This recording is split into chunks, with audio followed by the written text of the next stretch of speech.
to be on that team. The team that has heavy military The firepower. team that has the tank. The team that has the tank, not against the zombies, of course. Against Right. the zombies, that would kind of be useless in a lot of ways. But against People, that's pretty threatening. that's very threatening.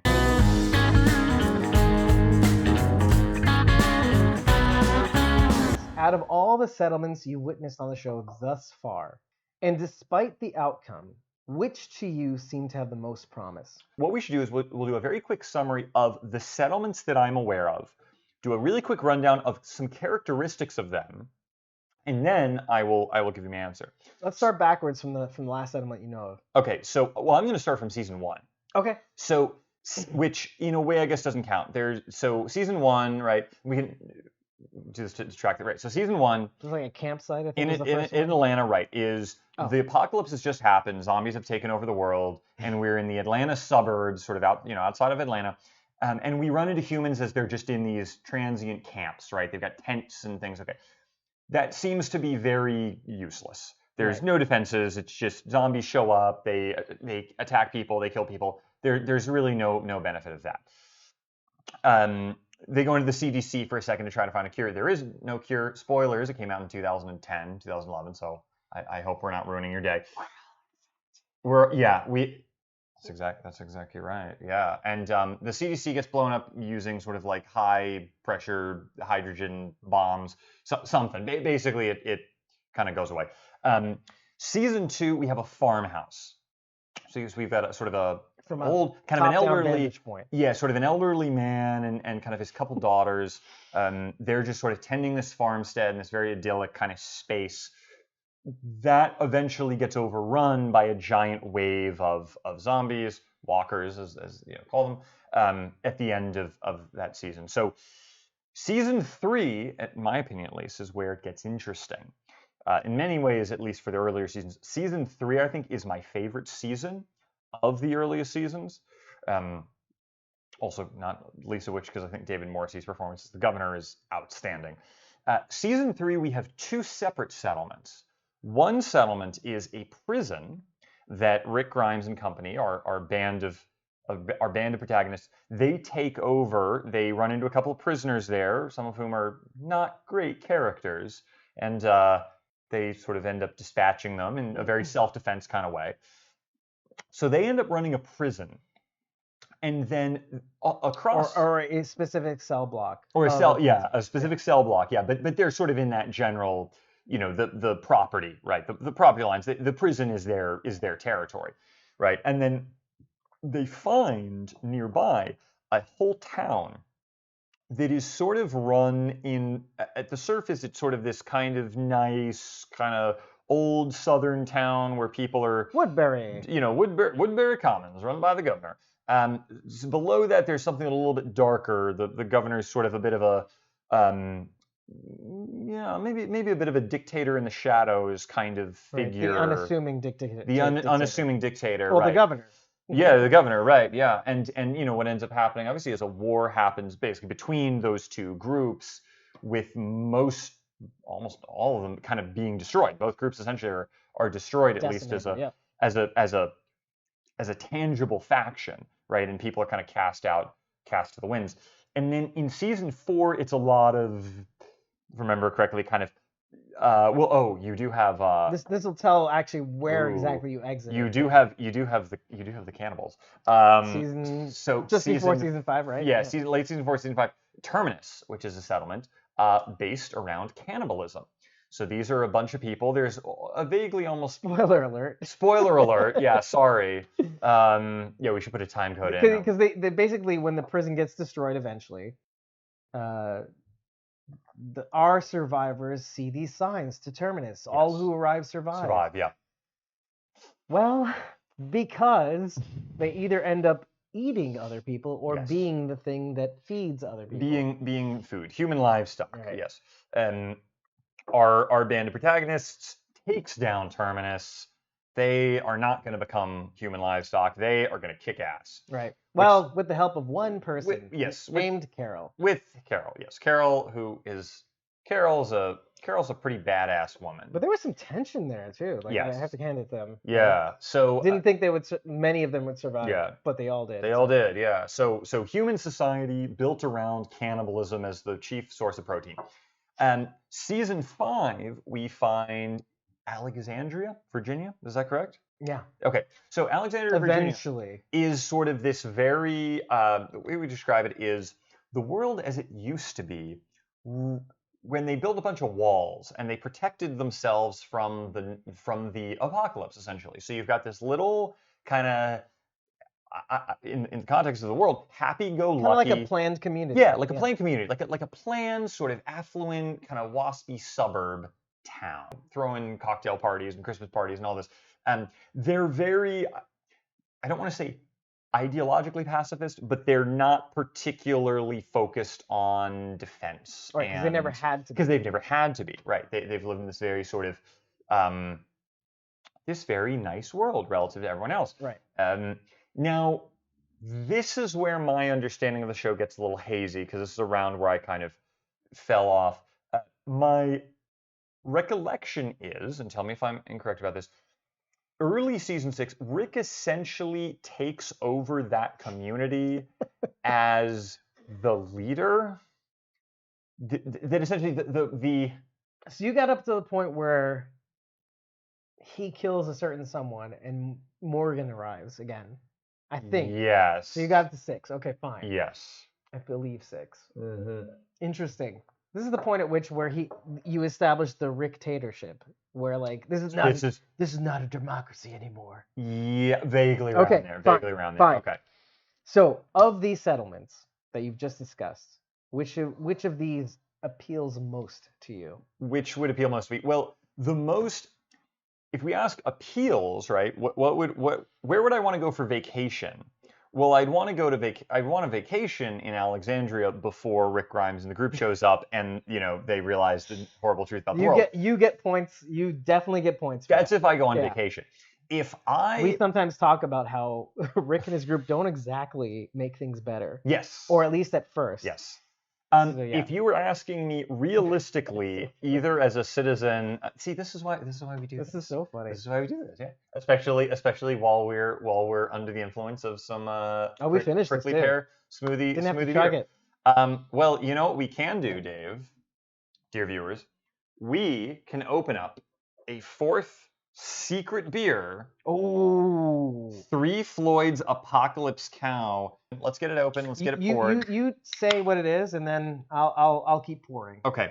So from a organization, let's imagine for a second. Let's imagine. Fair enough with the organization. I'm not in charge of the town, right? That's this whole experiment, right? We're not viewing this as a delusions of grandeur. I would be the leader, right? You're not going to be. But let's say I'm in the administration, right? I'm not sort of, Farmer Haggis and his cows living out. Well, you wouldn't be living outside the wax. Do you smell this? You'd be. I can smell it from here, dude. Oh my God. This is not pretty at all good, though. my style. I kind of enjoy it. So I'm not going to be, sort of towns member number 17 that you sort of see in the background in the tracking shot. That's a good idea. So you don't imagine yourself as like a background actor in this? I wouldn't imagine a background actor, but I get that I'm not going to be head of the town. He's getting minus points right now. Well, okay. hey, the fact is, I think there's a certain amount of like. We're in a community, right? We're not living in the woods. We're not in the tents. There's not civilization, but there's a little element of like, okay, what do you know? Do you have any ability to help with administration, military tactics, organizing people, supply chain management, those sorts of things, right?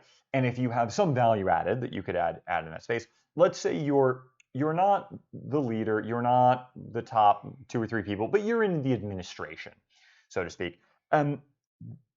Realistically, I think either something along the lines of, it's so funny saying it because I haven't watched this far, Rick Grimes' dictatorship. Okay. And assuming he's the leader, assuming Rick is in charge and you have those specific people, would be my first pick. My second pick would actually be Woodbury with the governor. I don't mean to sound sort of cynical about human existence, right? But the fact is that Alexandria by itself simply just cannot exist in a world that is this harsh, that is this dark, that is this violent, with these undead creatures that are coming after you, and also roving bands of human, kind of barbarians, essentially. You need to have very strong... Which we do eventually see, by the way. Yes. It's probably already cut out. Yeah, Negan is sort of... before Negan. Oh, right, okay, yeah. You have the wolves. I don't know if you got that. The early signs of them. Okay. I get to the point where we're aware they're a thing, but we haven't gone into battle with them. Interesting. So you need that martial element. You have to have this concept of a martial society where everyone's able to fight, everyone's trained. There needs to be a certain level also of chain of command. You can't just have everyone going off and doing their own thing. You can't be just a tribe of barbarians. Cohesive. Right. You have to be a little cohesive, and you have to be able to also, if you can find, better military equipment, like the governor's team, right? They find a tank at some point, right? In season 4, right? Like now, obviously, you'd run out of fuel pretty quickly, but the fact that you have a tank is pretty impressive, right? And that would carry a lot of value in this sort of world. So you need to be on that team. The team that has heavy military firepower. The team that has the tank. The team that has the tank, not against the zombies, of course. Against the zombies, that would kind of be useless in a lot of ways. But against people that's pretty threatening. That's very threatening. And not even just the tactical value of it, where hey, you got a big cannon, you can shoot stuff. Think about. It's scary more than it is, exactly. It's more the symbol of it, right? It's the idea of you drive up with a tank and people are like, oh my God, you've got my attention. You've got way more organization than we do. Yeah. So I think, but in terms of quality of leadership, I do think Rick dictatorship, and then the governor. But both of them, what they have in common is you essentially have in Woodbury, you mean? Yes, in Woodbury. Yeah, the governor in Woodbury specifically.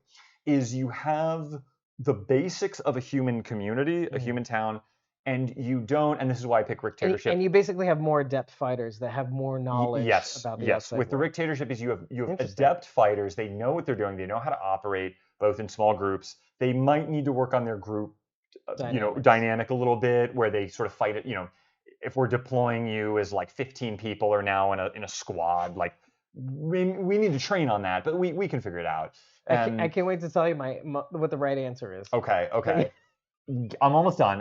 Just hang on. Just hang on. But at the same time, it's not cannibals. It's not barbarians. Yeah. It's not weird things where we sacrifice people to zombies or something right. So there's somebody telling you what to do. Yes. But it's within a community that seems more it's within realistic. A community. You haven't lost your humanity. You're still people. You still value the things that we do as humans, and we haven't lost that. But we understand the importance of being ready to rock and roll with weapons and defend the people we love and defend our friends and family. You know what? I can respect that answer, actually. But the right answer is... Negan. And this is something that we actually all have discussed over the many years. And we actually, eventually in the clip, we actually spelled it all out. We're going to have to talk about this beer in a second. But oh, yeah. Keep going. Did we even drink this No, we beer? haven't yet. I just took a first sip.